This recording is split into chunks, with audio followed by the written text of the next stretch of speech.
Entrando ya en materia, eh, se me ha asignado un tema que considero bastante interesante para poder conversar con ustedes. Podría ser recurrente o común, pero creo que no está de más resaltar algunas cosas y trataré de hacerlo en los siguientes minutos. Lo primero es que cuando uno habla de penalidades en el ámbito de la contratación pública, nos encontramos frente a un supuesto en donde tendríamos que preguntarnos qué es lo que se suele penalizar. Esa es la primera idea que quiero traer a colación. Y en esencia, lo que se suele penalizar en el ámbito contractual son los incumplimientos. Creo que en eso coincidiremos todos. No se sanciona ni caso fortuito, ni fuerza mayor, ni un hecho no imputable. Lo que se sanciona son incumplimientos.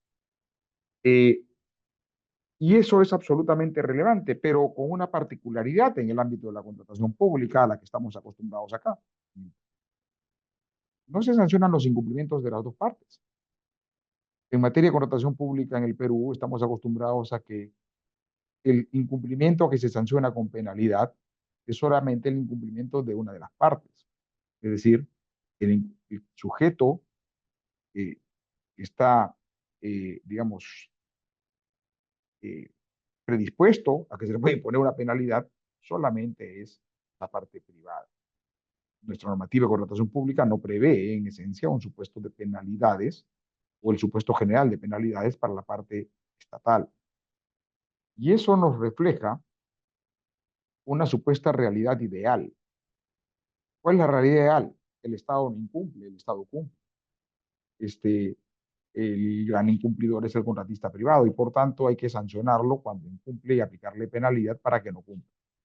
Y digo realidad irreal porque, o sea, realidad supuesta, porque los que estamos en el día a día de la contratación pública, nos daremos cuenta que la, el día a día, la realidad que se nos presenta, nos permite advertir que en muchos casos también el Estado incumple.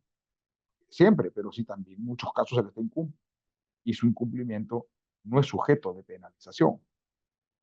Eh, el mayor incumplimiento que tiene el Estado muchas veces es el retraso en los pagos.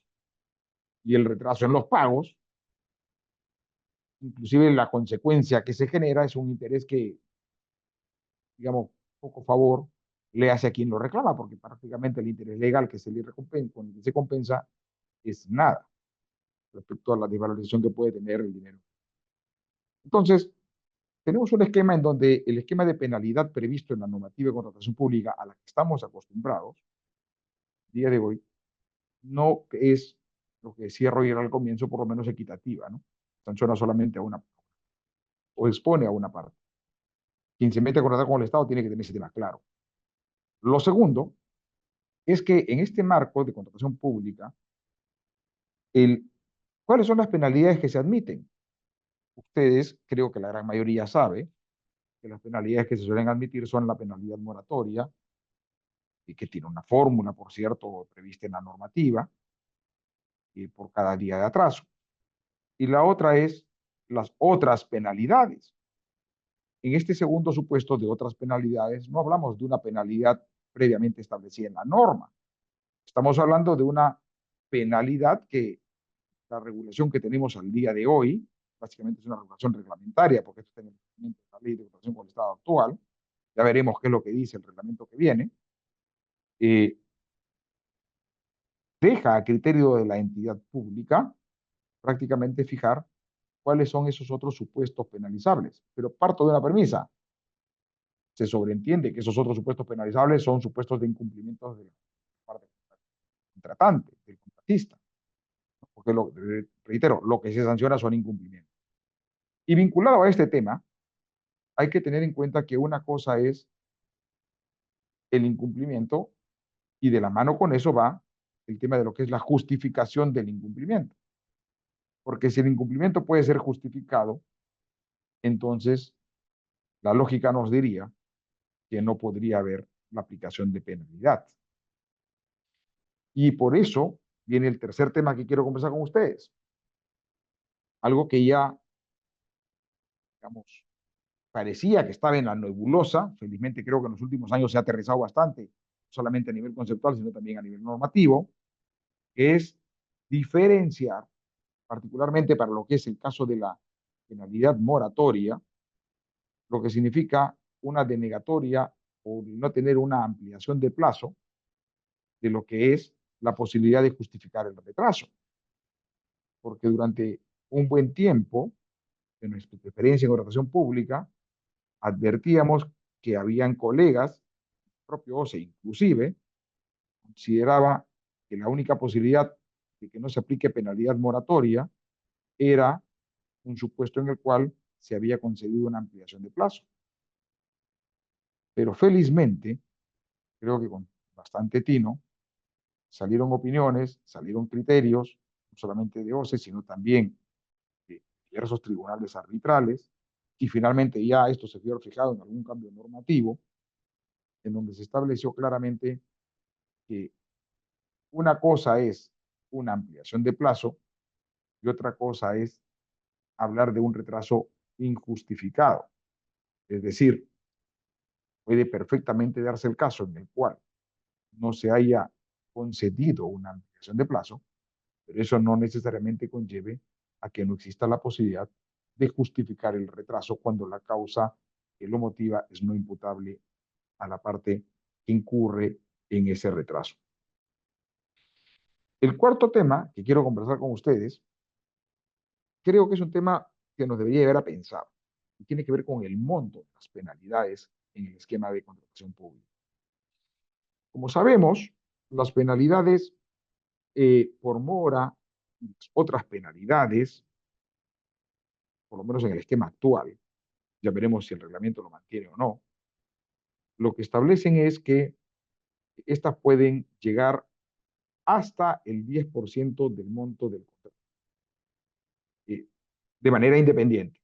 De tal forma que sumadas ambas, podríamos estar hablando de un 20% del monto contractual, que va a ser descontado de la retribución del contratista o a la cual el contratista no tendrá derecho. Y ahí lo que uno cabría o tendría que preguntarse es, en esencia, ¿cuál es el objetivo de la penalidad en el ámbito de la contratación pública? Y lanzo ideas. La primera idea uno podría decir, bueno, el objetivo de la penalidad es finalmente establecer una sanción pecuniaria en este caso, y que el Estado vea resarcido, se vea resarcido en los montos puestos ahí. Y otra idea podría ser, no, bueno, ese no es el objetivo principal, por cierto que sí hay que establecer una sanción, pero el objetivo principal es desincentivar eh, incumplimientos contractuales.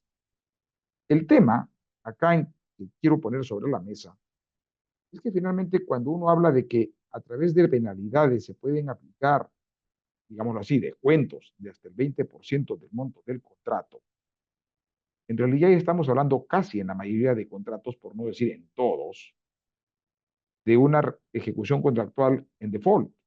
Es decir, una ejecución contractual donde ya el contratista está a pérdida si ha lanzado un precio competitivo, ¿correcto? Y en esa pregunta es, mejor dicho, y en ese escenario, la pregunta es, ¿no será tal vez que llegar a esos montos de penalidad acumulada terminan generando, en esencia, que el contratista, aun cuando podría teóricamente acabar con la ejecución del contrato, finalmente financieramente ya no puede, ya no aguanta? Y la pregunta es, ¿qué es lo que le interesa al Estado? Al Estado le interesa recuperar plata por penalidades, o en realidad le interesa que el proyecto, la inversión, el bien, el servicio, el hospital, el colegio, fluya, se ejecute.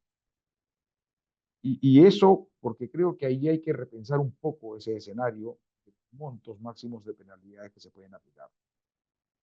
Y vinculado a eso, viene el tema de la oportunidad en la que se puede aplicar esta penalidad, es decir, cuándo se aplica, cuándo se puede descontar los montos de la penalidad. Porque la normativa actual, por lo menos la normativa reglamentaria, lo que nos dice es que las penalidades se pueden aplicar o descontar de los pagos a cuenta, de las valorizaciones, del pago final, de la liquidación del contrato, incluso se pueden descontar a través de la ejecución de la garantía de fiel cumplimiento si fuese el caso. Claro, en este último tema ya estamos hablando al final del juego. Pero dense cuenta o démonos cuenta que la normativa permite que la entidad prácticamente descuente las penalidades de los pagos periódicos que viene realizando, llámese pagos a cuenta, llámese valorizaciones. Y en realidad, si es que esto es así y esto queda a discreción de la entidad, pues esperemos que esa discreción sea la correcta y adecuada, porque si no, si tenemos una discrecionalidad ejercida de manera absolutamente, digamos, preventiva en este caso, y con lo cual, en término preventivo me refiero a aplicarlo desde el comienzo, esto descuento de penalidades, lo que podríamos estar generando en el fondo es un desfinanciamiento importante de aquellos fondos que requiere, o de aquellos recursos que se requieren para concluir con la ejecución del contrato por parte del artista, fundamentalmente en el tema de obras, pero con un tema adicional, que si es que el contratista considerase que esa penalidad está mal aplicada, por tanto lo han desfinanciado indebidamente, y recurre a un arbitraje, que es lo que le quedaría para discutir la penalidad, resulta que, según la normativa actual, en la ley de contratación con el Estado, el laudo que obtuvo, que ganó, con el cual pretendería recuperar el desfinanciamiento que se le ha producido, no podrá ser ejecutado o no podrá ser hecho efectivo, sino hasta la conclusión del contrato. Con lo cual, eso que ya gastó en el arbitraje, no lo va a recuperar ni lo que gastó, ni lo que le descontaron de manera antelada, hasta después que concluya la ejecución del contrato, que es el momento en que se hará, digamos, la culminación del contrato o la liquidación de la obra, si fuese el caso, en cuyo caso estamos hablando de un nuevo desfinanciamiento. Ese esquema, y con esto voy concluyendo, creo que tenemos que repensarlo un poquito. Como quiera que esta regulación no es una regulación que esté en la ley de contratación con el Estado, sino es una regulación que está a nivel reglamentaria, yo tengo la esperanza de que nuestros amigos que están trabajando el reglamento recapaciten un poquito acá y se den cuenta que el contrato es un instrumento que juega para las dos partes. No hay una parte buena y una parte mala. Hay dos partes que están persiguiendo un objetivo y la idea es que ese objetivo se pueda concretizar. Hasta ahí por el momento. Muchas gracias por el tiempo concedido. Digamos, me tocó el tema de penalidades, pero hemos hablado de varias cosas. Y la idea es, dentro de estas varias cosas que hemos conversado y han explicado mis colegas, poder llegar a algunas conclusiones. Renzo ha hablado de gestión de riesgos, Roger ha hablado de equilibrio, y en realidad, digamos, un contrato, por más público que sea, es digamos, un instrumento que lo que hace en el fondo es distribuye riesgos en una operación económica. Claro, lo que pasa es que ese contrato puede estar enmarcado dentro del esquema de una normativa, que es lo que típicamente pasa con un contrato de contratación pública, y, y la normativa en contratación pública es muy, digamos, particular o incisiva en algunos aspectos que ya viene prefijando de manera previa. El tema de las penalidades, por ejemplo, es uno de ellos, la forma en cómo se distribuyen algunos riesgos es el tema, pero aquí quiero llegar al tema en que la propia normativa en el fondo asigna en su regulación legal, en la regulación que da, una serie de riesgos que, por cierto, en contratación pública son bastante desequilibrados. En el tema de penalidades se lo acabo de explicar. En el tema de penalidades, si el contratista incumple, se le aplican penalidades. Hay algunas operan de manera, digamos, automática, como la mora, ¿correcto? Le da a una de las partes la posibilidad de establecer supuestos de aplicación de otras penalidades, por lo menos sí le establece ciertos parámetros, pero en el tema de, eh, por ejemplo, demora en el pago, el tema de demora en el pago a favor del contratista establece que, claro, vamos a compensarlo al contratista, pero le vamos a compensar al contratista con el pago del interés legal. Claro, dice sin perjuicio, o se trata de la responsabilidad que pueda tener el funcionario, pero al contratista en una operación económica la responsabilidad del funcionario es colateral, eso no le compensa la pérdida que pueda tener en la operación comercial que realiza. Y todo eso, estimados amigos, tiene evidentemente una incidencia fundamental y muy gravitante en el deseo de las partes de los contratistas, de los privados, por lo menos de los privados serios, en tratar de contratar con el Estado. Y si es que se animan a hacerlo, conocedores de ese esquema normativo, en tratar de contratar con el Estado o de ofrecerle una propuesta altamente competitiva. Porque el que contrata con el Estado, de plano, solamente entre estos dos ejemplos, ¿eh? Tiene que saber que el día que por alguna razón no le pagan o se demoran en el pago, va a tener derecho a ser compensado con intereses legales que no le van a servir para nada. Dos, tiene que saber que si es que se demoran en el pago y no le pagan mucho tiempo, tendrá que haber iniciado su arbitraje, porque si no, no va a poder cobrar. Y cuando gane su arbitraje va a irse a todo un proceso a ver si es que de anulación y después de ejecución y después de programación de pagos, que está sujeto a temas de penalidades, que a lo mejor le pueden ser mal aplicadas y las puede discutir, las puede ganar, pero para que se le devuelvan aquella plata que le han descontado de aquello que le debieron pagar en su oportunidad, pasarán meses o años. Y eso, evidentemente, un comerciante racional lo internaliza o lo interioriza en sus costos y en su oferta. Evidentemente, si no pensamos un poquito en ese tema de nuevo, me parece muy simpático que sigamos hablando de que queremos hacer compras competitivas y compras eficientes y le pongamos un título rimbombante a la ley y consagremos una serie de principios, pero finalmente van a tener en la práctica una puerta contra la cual se van a chocar. Creo que ese tipo de cosas son algo que tenemos que repensar y dar darle a las cosas su espacio, digamos, racional y proporcional.